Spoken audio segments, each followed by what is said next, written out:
And we're building something at LabWorks, which I believe, and my team believes, is pretty significant in that we are building a business that is scalable. We're building a business, and it's no lie, I am building it to work without me. Because I don't want to be that selfish type of human being that runs a business that if something happens to him, there is no recourse for the rest of the people that are working so hard and spend most of their lives committed to building a business, and then something happens to the owner, and then, there goes the business. It's like, don't prescribe to building a business, even if it means it's more profitable. I don't prescribe to building a business that they nickname the genius with 1,000 workers.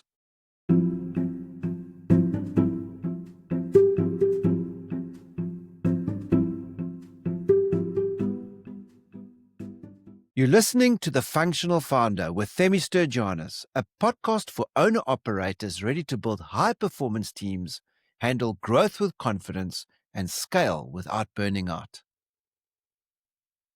In a recent podcast, I spoke about leading with authenticity, and I'm making it my life mission to understand what that means. Because here's my belief: if we can lead with authenticity, which means cutting away the layers of baggage that you have as a human being, and you can talk from heart. That's what I understand about leading with authenticity.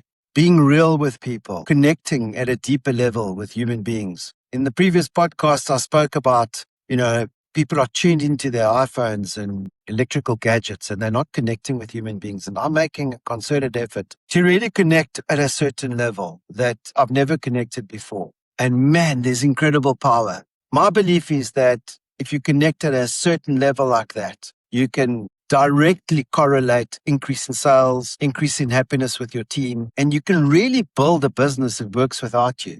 Because if you're human, you're creating an environment for people to perform. And I've always been big on that, is creating environments for people to perform, because not many people are getting that right. And you can hide behind it being culture, or you can hide behind it being like treating your people or people well, or building an A-player team structure or system in your business.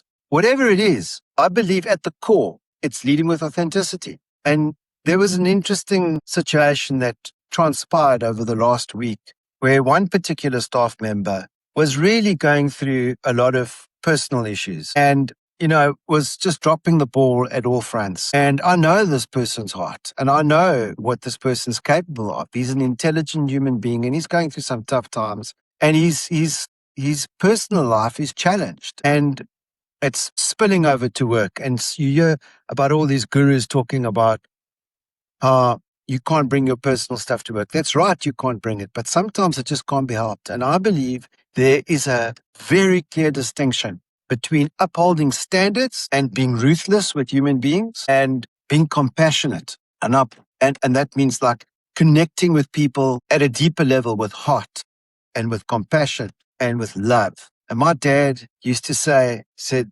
Themi, if you ever want to bring a person through a crisis, give them love. And to me, that's sat. It's sat. And we're building something at LabWorks, which I believe, and my team believes, is pretty significant in that we are building a business that is scalable. We're building a business, and it's no lie, I am building it to work without me, because I don't want to be that selfish type of human being that runs a business that if something happens to him, there is no recourse for the rest of the people that are working so hard and spend most of their lives committed to building a business, and then something happens to the owner, and then, there goes the business. It's like, don't prescribe to building a business, even if it means it's more profitable. I don't prescribe to building a business that they nickname the genius with 1,000 workers. Because what happens with that genius? No, if that genius no longer exists, those 1,000 workers aren't going to exist either. So coming back to my story about leading with heart and leading with authenticity, we're sitting in the meeting, and, this specific individual, you could see he was just quiet, he was withdrawn, and we have a thing that we call what I feel like expressing, where we express Our feelings are personal and business. There's no forcing that you need to share. But it's funny, people take it on and they share what's happening personally in their lives and their business because we believe in connecting at that level. And I could see when it came to his turn, he was like he just wasn't with us and he was withdrawn. And I said to myself, no, I'm just going to reach out to this individual and really do things differently. I'm not going to be traditional. I'm going to reach out to this person. And I took his diary and I wrote something in that diary and I closed the book and I put it in front of him.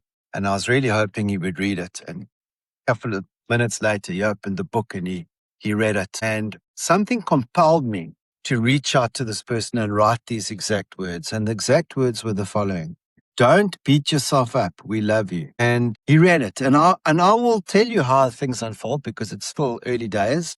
We haven't seen how that unfolds and how he comes through it because that's business. It's like we're going to have individuals out there that don't perform at some stage. But are we giving them enough legroom? Because they're human and we're building an environment where there are humans. So we don't want to be that callous kind of company that restricts people's growth by just sending them on their way because they're not reaching certain standards for a time. No, we'll do our fair share. And if the person's still not reaching their standards, well, we can't carry you forever, then it's goodbye.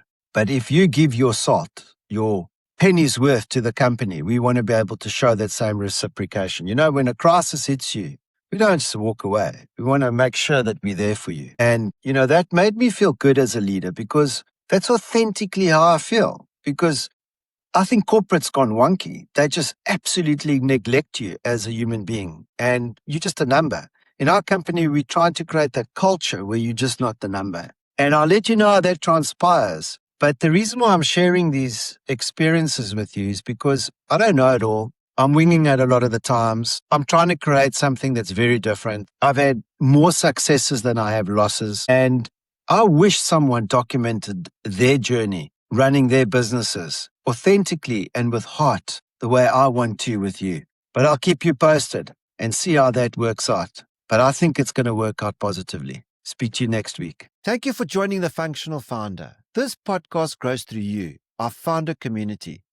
Please share this with someone who needs it and click on the subscribe button. That way, more people can join us.